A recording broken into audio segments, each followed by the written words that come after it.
संत समाज की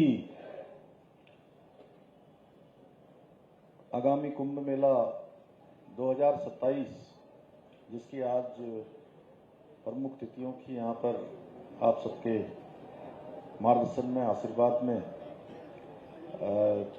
घोषणा भी की गई है और सभी पूज्य संतगणों ने अपने महत्वपूर्ण विचार और सुझाव और जो चर्चा है वो यहाँ पर हमारे सामने रखी है।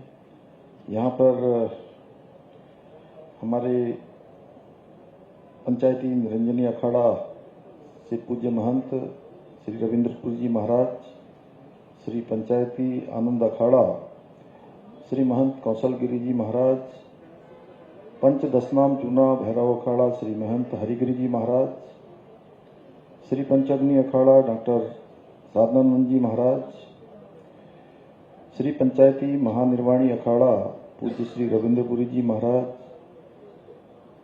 श्री पंचायती अटल अखाड़ा श्री महंत सत्यम गिरी जी महाराज, श्री पंच निर्वाणी अनि अखाड़ा महंत मुरलीदास जी महाराज, पंच दिगंबर अनि अखाड़ा श्री महंत वैष्णव दास जी महाराज, श्री पंच निर्मोही अनि अखाड़ा श्री महंत राजेंद्र दास जी महाराज, श्री पंचायती बड़ा उदासीन अखाड़ा श्री महंत दुर्गादास जी महाराज, श्री पंचायती नया उदासीन अखाड़ा श्री महंत भगत राम दास जी महाराज, श्री पंचायती निर्मल अखाड़ा श्री महंत जसविंदर जी महाराज एवं अन्य सभी यहाँ इस महत्वपूर्ण बैठक में पधारे सभी पूज्य संतगण और यहाँ मेरे साथ आज की इस बैठक में माननीय सांसद श्रीमती कल्पना सैनी जी, माननीय विधायक श्री मदन कौशिक जी, श्री आदेश चौहान जी, श्री प्रदीप बत्रा जी,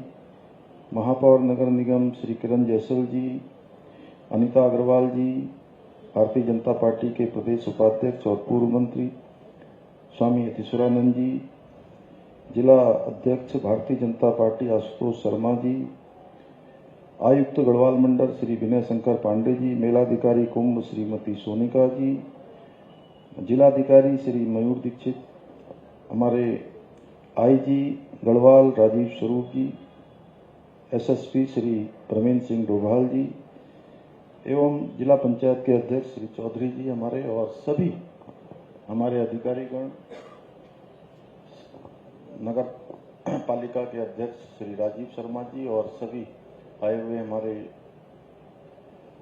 जनप्रतिनिधिगण, मीडिया के हमारे सभी मित्र, मैं सबसे पहले तो आप सभी पूजनीय संतजनों का उनके चरणों में साष्टांग दंडवत प्रणाम करता हूं कि आप सब ने यहाँ पर बहुत ही अपने महत्वपूर्ण विचार जो हमारे सामने यहाँ पर सबके सामने रखे हैं और जो मेले के लिए आगामी तैयारियां की जानी हैं उन तैयारियों के बारे में हम सबका मार्गदर्शन भी किया है और आप सबके आशीर्वाद से ही ये और आपके मार्गदर्शन से ही ये हमारा मेला संपन्न होना है। और सच में जैसा आपने कहा उत्तर प्रदेश में 2018-19 में जिस प्रकार से वहां पर एक भव्य कुंभ मेला आयोजित किया गया था, अब मेरा भी ये था कि इस बार मैं प्रयागराज में गया था और वहां मैंने 2 दिन तक प्रयागराज में मुझे भी प्रवास का, स्नान का, आप सभी संतगणों का सानिध्य का सौभाग्य प्राप्त हुआ था। तब मन में विचार आया था कि नाम हमारी पौराणिक जो मान्यताएं हैं, जो धार्मिक रीति रिवाज हैं, वो अपनी तरफ से चलेंगे, लेकिन ये मेला हमारा इतना अच्छा हो, भव्य और दिव्य हो। और ये इसलिए भी मेरे मन में विचार आया कि 2021 का जो हमारा आयोजन था, आयोजन की बहुत अच्छी तैयारियां थी, सभी व्यवस्थाएं थी, आप सब लोगों का भी बड़ा उसमें सभी का सहयोग था, सभी का आशीर्वाद था। लेकिन उस समय में कोरोना महामारी आ गई थी और उस महामारी के कारण बहुत सारे जो श्रद्धालु थे देश भर से आना चाहते थे, उस समय में यहाँ नहीं पहुंच पाए थे। इस कारण से मन में विचार आया कि क्यों ना इस बार हम चूंकि यहाँ पर एक भव्य और दिव्य आयोजन करें जो सभी के लिए एक यादगार बने और हम सब भी पुण्य के भागी बने। और कुंभ से जुड़े हुए सभी निर्णयों में जो संत गणों की हमारी परंपराएं हैं, आवश्यकताएं हैं, सुविधाएं हैं, उनको हमने सर्वोच्च प्राथमिकता देनी है, क्योंकि जो सनातन का संदेश है वो पूरे विश्व में मां गंगा के इस तट से जाए, ये हमारी प्राथमिकता, सर्वोच्च प्राथमिकता नहीं सर्वोच्च प्राथमिकता है। और आदरणीय प्रधानमंत्री जी ने उत्तराखंड को विश्व की आध्यात्मिक राजधानी बनाने का जो आह्वान किया है, उसमें हमारे पूज्य संतगणों का और ये आने वाला हमारा कुंभ मेला, उसमें एक बहुत महत्वपूर्ण निर्णायक साबित होगा। जैसा पूज्य हरिगिरि जी ने बहुत सारे सुझाव हमको दिए हैं, तो मैं एक बात, केदारनाथ और बद्रीनाथ के आसपास तो अभी हमारा श्रीनगर का मेडिकल कॉलेज है, लेकिन पिथौरागढ़ में हम जो है बहुत अच्छा मेडिकल कॉलेज निर्माण कार्य करा रहे हैं और जिसकी जो है लगभग 750 करोड़ रुपए की धनराशि अभी तक हमने वहां भारत सरकार ने और राज्य सरकार ने मिलकर उसके निर्माण के लिए स्वीकृत कर दी है। और वो सुपर स्पेशलिटी मल्टीपर्पज होगा। इसके साथ साथ वहां हवाई अड्डे का भी निर्माण हो रहा है महाराज जी, और अभी दिल्ली से वहां के लिए फ्लाइट शुरू हो गई है। आने वाले समय में वहां से नियमित रूप से बड़ी फ्लाइटें, बहुत बड़ी वाली नहीं आ सकती क्योंकि इतना स्थान नहीं है, लेकिन 62 सीटर वाला, 72 सीटर वाला जो प्लेन है वो वहां पर आने वाले समय में उतरेगा। और सच, ये बात बिल्कुल सच है, हमारे प्रधानमंत्री जी ऐसे सनातन के धर्म वाहक हैं, धर्म ध्वजा को लेकर चल रहे हैं कि वो देश के पहले प्रधानमंत्री हैं जो 17,000 फुट की ऊंचाई पर आदि कैलाश का उन्होंने दर्शन किया। आदि कैलाश, गुंजी, जागेश्वर धाम, माणा गांव, बद्रीनाथ, केदारनाथ, और पिछले साल मां गंगा का मायका मुखवा, उन्होंने हमारी शीतकालीन यात्रा में भाग लिया और पूरे देश और दुनिया के अंदर उन्होंने सनातन का आज जो संदेश दिया है, सच में पूरी दुनिया आज हमारी जो पद्धतियां हैं, जो सनातन धर्म की ध्वजा है, उसके महत्व को भली भांति जान रही है और ये धर्म ध्वजा पूरे विश्व में लहरा रही है। आज मैं समझता हूं कि ये हमारा जो है एक ऐसा कालखंड है कि इसको स्वर्णिम कालखंड कह सकते हैं हम। स्वर्णिम कालखंड में कहूं तो कोई अतिशयोक्ति नहीं होगी। पूरे विश्व के लोग हमारी मान्यताओं से परिचित हो रहे हैं। योग दिवस पूरी दुनिया के अंदर मनाया जा रहा है। भगवान राम का भव्य और दिव्य मंदिर बनकर तैयार हो गया, अभी वहां ध्वजा भी स्थापित हो गई। महाकाल में महाकाल लोक बन गया। भगवान महादेव की नगरी काशी विश्वनाथ में कॉरिडोर बन गया। और मैं भी आज से कुछ सालों पहले लगभग 2002 में मैं भगवान विश्वनाथ जी के दर्शन करने जब गया था तो सच में इतना सकरा रास्ता था कि कुछ लोगों को निकलने में भी बड़ी कठिनाई होती थी, बहुत मुश्किल था। लेकिन अभी 2021 में मुझे याद है 14 दिसंबर को, जिस दिन प्रधानमंत्री जी ने वहां के कॉरिडोर को जनता के लिए समर्पित किया, भक्तों के लिए समर्पित किया, उस दिन के कार्यक्रम में भी मैं सम्मिलित हुआ। और प्रातःकाल मैं भगवान विश्वनाथ जी के दर्शन करने गया तो ऐसा लग रहा था कि हाईवे छोड़िए, कोई खेल का मैदान बन गया क्या। इतने जो है लाखों लाख भक्त जो है अंदर बाहर जा रहे हैं और कोई भी भगवान विश्वनाथ जी का भक्त मां गंगा का जल लेकर विश्वनाथ जी को अर्पित करना चाहता था तो आसानी से गंगा जी का जल लेकर अर्पित करने के लिए पूरा रास्ता बन गया, पूरा मार्ग बन गया। और हमारे ही राज्य में आज अनेक स्थान बन गए जहां आदि कैलाश जाने वाले लोगों की संख्या सैकड़ों होती थी, और मैं समझता हूं कि कोई वहां जाने की हिम्मत भी कम लोग करते थे। पूज्य संतगणों को छोड़ दिया जाए, आज वहां जाने वालों की संख्या 50-100 हजार से अधिक हो गई है।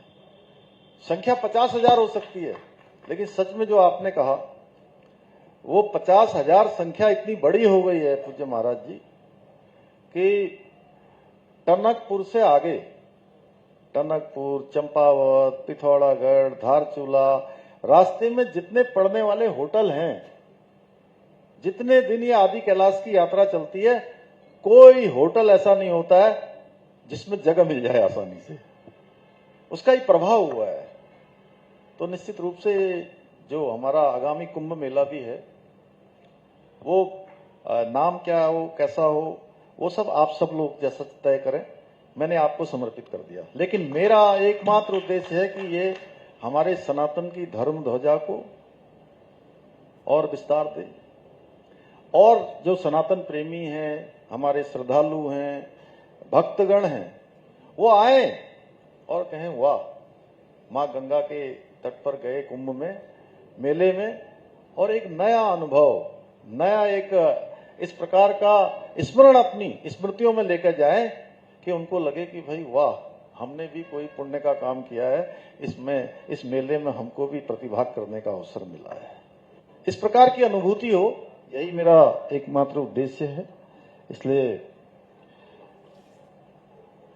और इस बार जैसा अभी मेलाधिकारी ने बहुत चीजें इसमें से प्रेजेंटेशन में आई हैं, कैसा कैसा यहाँ पर निर्माण हो रहा है, स्थापना सुविधाएं बननी है, उसकी तैयारियां हमको बहुत अच्छी करनी है। जो आप लोगों ने कहा है, हम लोग उस पर तो काम करेंगे, लेकिन मुझे लगता है कि 2010 और 2021 में जो दो हमारे अभी इस सदी में जो इधर के 20 सालों में जो 2 कुंभ हुए हैं,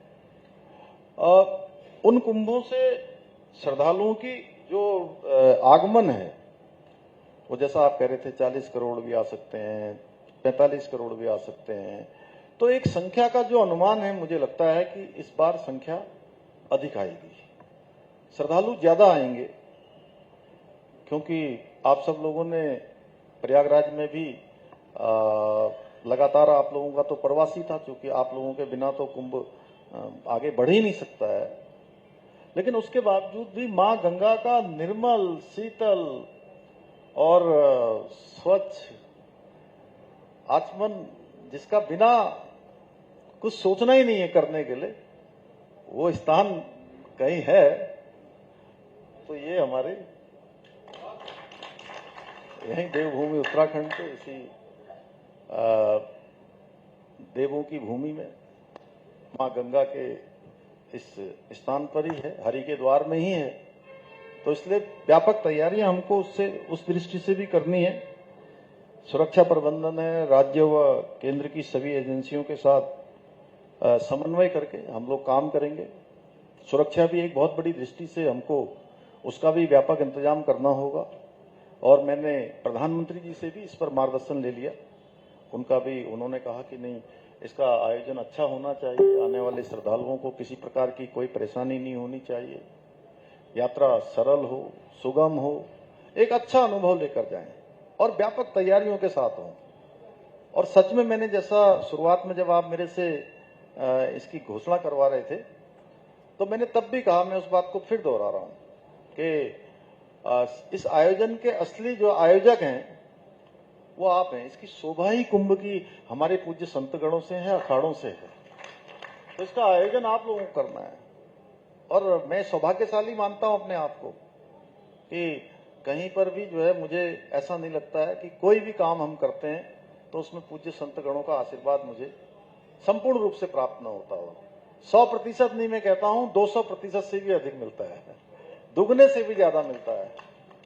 और जो भी आयोजन हमने किए हैं राज्य के अंदर, मैं अभी ये मनीष जब यहाँ से उद्घोष कर रहे थे, यहाँ से इसका संचालन, तो पहली बार वाली जो बात मैं कह रहा था, बहुत सारे आयोजन हुए और सभी आयोजनों में आप सबका आशीर्वाद हमको मिला। सच में सारे आयोजन आप सबके आशीर्वाद से, भगवान की कृपा से, मां गंगा के आशीर्वाद से, आप सबके आशीर्वाद से वो शानदार आयोजन हुए हैं, शानदार। उनका एक संदेश संपूर्ण देश में गया है, संपूर्ण विश्व में गया है, तो इसका भी जाएगा। और हमारी यहाँ की पुलिस प्रशासन, एनडीआरएफ, एसडीआरएफ, फायर सेवाएं सभी पूरी तरह से यहाँ पर सक्रिय रहेंगी। और जो हमारा लोगों को आने का प्रबंधन है, भीड़ प्रबंधन है, यातायात प्रबंधन है और इमरजेंसी सेवाएं हैं, उन सबके लिए तैयारियां अभी से की जा रही हैं। मैं ये भी आपको बताना चाहता हूं कि बैठक थोड़ा सा ये जरूर है कि ये बैठक भी हमारी और पहले हो जानी चाहिए थी। थोड़ा विलंब हो गया, लेकिन कोई नहीं, काम चल रहा था। अब आज से ये काम डबल नहीं, कई गुना तेज गति से चलेगा, क्योंकि अब जो है, जो असली ऊर्जा है वो हमारे कामों में आप सबके तपत्व की जो ऊर्जा है वो ऊर्जा जो है शामिल हो जाएगी। क्योंकि हमारे यहाँ पहले से हमारे धार्मिक जितने भी श्रीमद् देवी भागवत है, रामचरितमानस हैं या अन्य गीता हैं, वो सब क्या कहती हैं? वो कहती हैं कि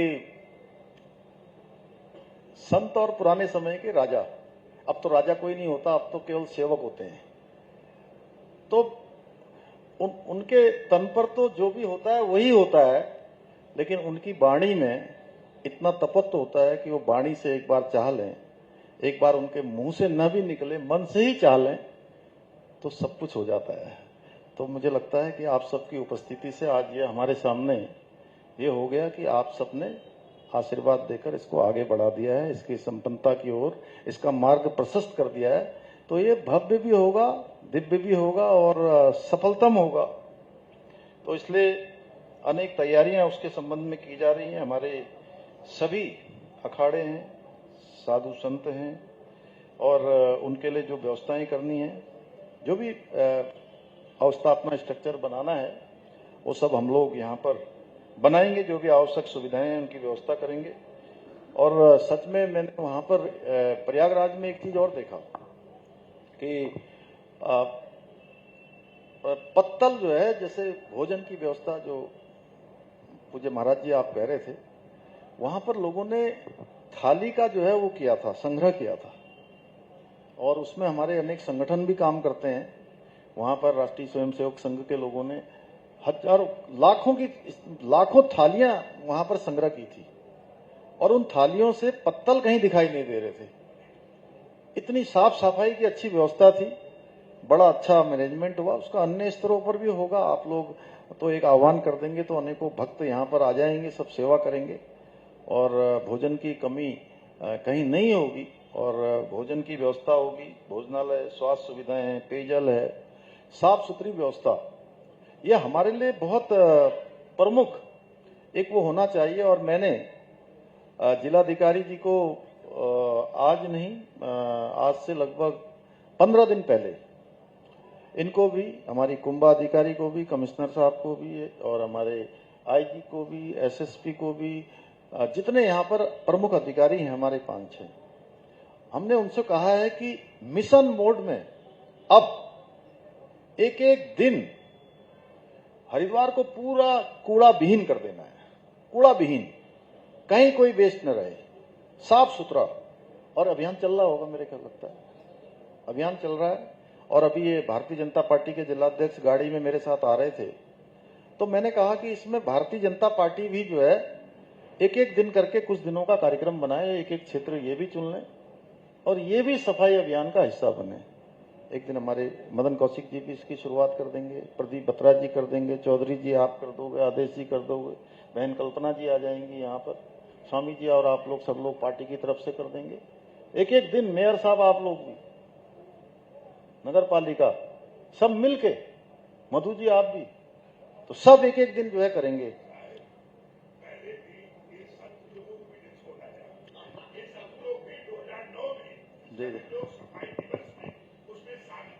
नहीं पूज्य महाराज जी, मैं तो चाहता हूं कि जो है इसकी एक व्यवस्था ऐसी बन जाए कि हमारे सभी पूज्य अखाड़े वो भी कुछ अभियान में जो है अपना जिस प्रकार से भी, चूंकि मैं उनको मैं कह नहीं सकता हूं, मैं केवल उनके सामने जो है अपनी बात रख सकता हूं।